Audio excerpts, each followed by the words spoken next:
Have you been wanting to improve at ranked? Are you looking for operators that can give you an edge over your opponents? Well, you've come to the right place, because if you start playing the operators I mentioned in this video, I guarantee you'll start winning more rounds. So here is my list of the 8 best defenders in Rainbow Six Siege. Hopefully you all enjoy. Now, the 8th operator on my list just so happens to be the newest operator to Rainbow Six Siege, and that is Skopos. Skopos finds their way on this list for 3 main reasons. Firstly, their gadget is absolutely incredible for roaming. Skopos' gadget is her 2 robots. These are the characters you actually play with throughout the match. And what makes these 2 robots so strong is that Skopos at will can just switch between the 2 robots, allowing her to teleport from one side of the map to the other completely free. And each of these robots have separate health pools, meaning that if one of your robots gets low on HP, you can just teleport to the other one and get back up to full HP with no real downside. Additionally, the inactive robot that isn't currently being controlled by Skopos is turned into a makeshift deployable shield, allowing you to position them on power positions for your team to help them even further in holding the bomb site. Now, on top of this, Skopos also has access to an amazing loadout, getting the PCX-33, the newest assault rifle to Rainbow Six Siege, and the P229 handgun, both of which are really solid for her fragging potential, and they definitely help her climb up on this list. The PCX-33 is probably my favorite assault rifle in the game to use right now on the defense, and it's a whole lot of fun. All of this combined with the fact that Skopos also gets access to impact grenades just makes her the perfect operator for the roam game. Now, Skopos does have a lot of counters, which is what's going to put her lower on this list. Dokkaebi is a huge counter to Skopos because it stops her from being able to access her cameras and teleport to her other robot, and it also has a huge icon pop up on her screen, which can be really annoying and cut off a lot of visibility.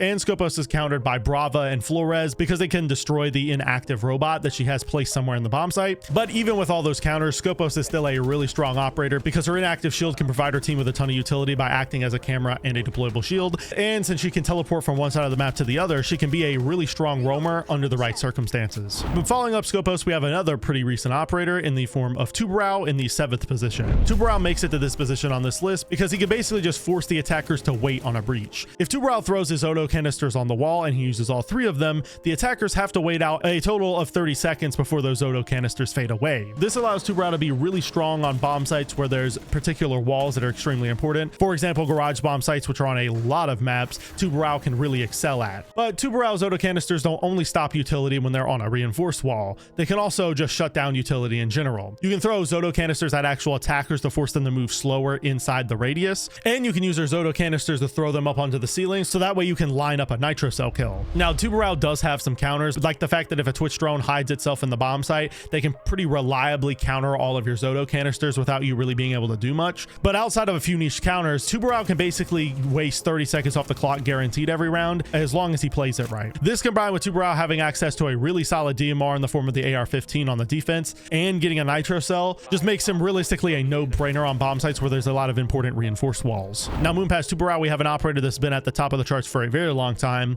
and that is Mute. Mute is strong for pretty obvious reasons. His jammers are pretty much the go-to gadget for denying drone work. You can set them up on a roam to help your roamers, you can set them up on the bomb site on the drone holes to shut down drones from getting into the site, and you can even use the Mute jammers in niche situations to deny breaches by putting them at the foot of a reinforced wall. This will basically force attackers to have to use their utility on the top of a wall to get a wall open because the bottom half of the wall will be completely shut off by Mute. All of these use cases for his gadget already helps him out a ton. But when you have access to the shotgun SMG-11 combo and a nitro cell on top of that, it's easy to see why Mute has been such a popular choice for so long. There isn't really any downside to Mute. He's one of the most versatile operators in the game and definitely worth running. Now, moving past Mute, another really popular operator for a long time that has been a staple in the Siege community is Valkyrie. Valkyrie is strong for obvious reasons, just like with Mute. Val giving her team access to 3 additional cameras is realistically just a no-brainer. Intel in Siege, especially on the defense, is one of the most important things to have. You want to have as much intel as possible, whether that be via traps or cameras, because it's going to allow you to know where the attackers are coming from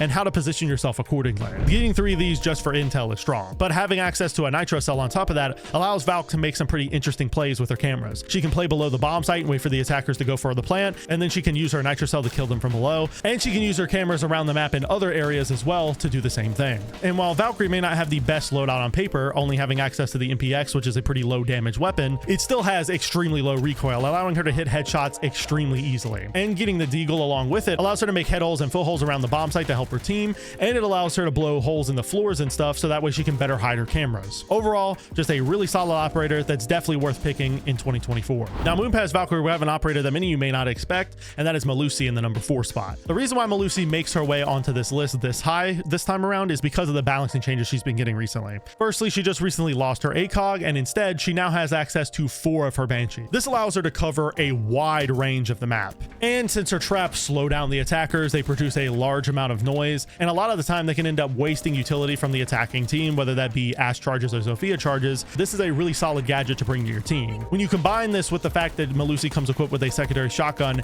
and impact grenades, she's really just a utility powerhouse. The only downside that Melusi really has is the fact that she's a 3 armor with the MP5, which has no magnification sights. This is a pretty decent downside, but I think since she brings so much utility to the team, it outweighs all of the bad aspects of her and then some. So because of that, I felt she had to go in the number 4 spot. Now, moving past Melusi, we have an operator that for most teams is a must pick, and that is Cade. Cade is such a must pick in the meta right now because he's just the go-to operator for breach denial. Him being able to cover 3 walls with a single electric claw, being able to cover hatches with his electric claw, which can't be done with any other breach denial operator, and getting access to a primary shotgun, which can allow him to set up the site, and getting a nitro cell just makes him another operator that's really hard to beat. He's positioned in a very similar situation to Melusi. He brings a lot of utility to the team, but his loadout may not be the best, so he doesn't get a lot of high scores on most people's charts. But I think he deserves it because he single-handedly upholds a lot of the defense right now. Without Cade, a lot of bomb sites would not be nearly as effective, and the defense's breaches would get open a whole lot quicker because you wouldn't be able to hide bandit batteries as effectively as you can Cade charges, which means it would be easier for the attackers to EMP them or to get rid of them with a Twitch drone or Brava drone or something along those lines. Now, moving past Cade, we have an operator that most of you will not be surprised by,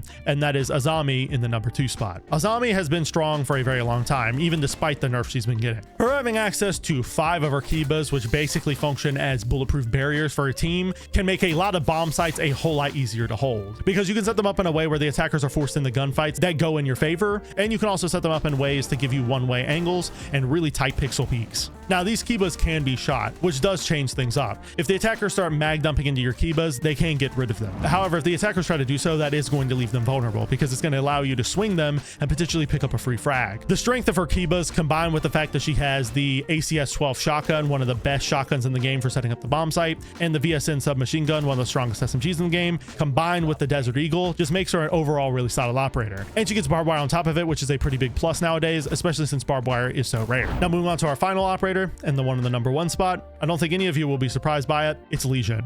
Legion is just an insane operator in the current meta. Legion have access to 8 of his traps that he can spread around the map to give his team a ton of intel and to also slow the attack is huge. Also, since shield operators are in the meta right now and are extremely strong, Montaigne is a great example of this. Legion's goo mines being able to outright counter those operators by slowing them down and forcing them to pull out his goos is a nice benefit. These goos, combined with him having access to a secondary shotgun, a really good weapon in the form of the T5 SMG, and access to a bulletproof camera, just allows him to position himself in a way similar to Melusi and Cade, but with the added benefit of having better guns. Legion brings a ton of utility to the team without having to sacrifice in his loadout, and because of his goos being able to provide a ton of intel, he can also be strong in solo queue, which is something that many other content creators overlook when discussing these kind of things. We have to keep in mind that solo queue is one of the most popular ways to play in the game, and Legion just so happens to dominate in that front. But for all of these reasons, I think I have to give Legion the number 1 spot on this list. You really can't go wrong with picking him on any map, on any bomb site, and in any situation. He provides a ton of utility and realistically is just unmatched.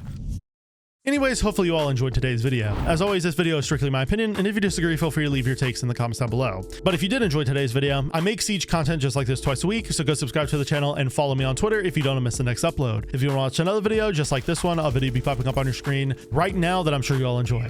I'll see you next time, friends, and peace.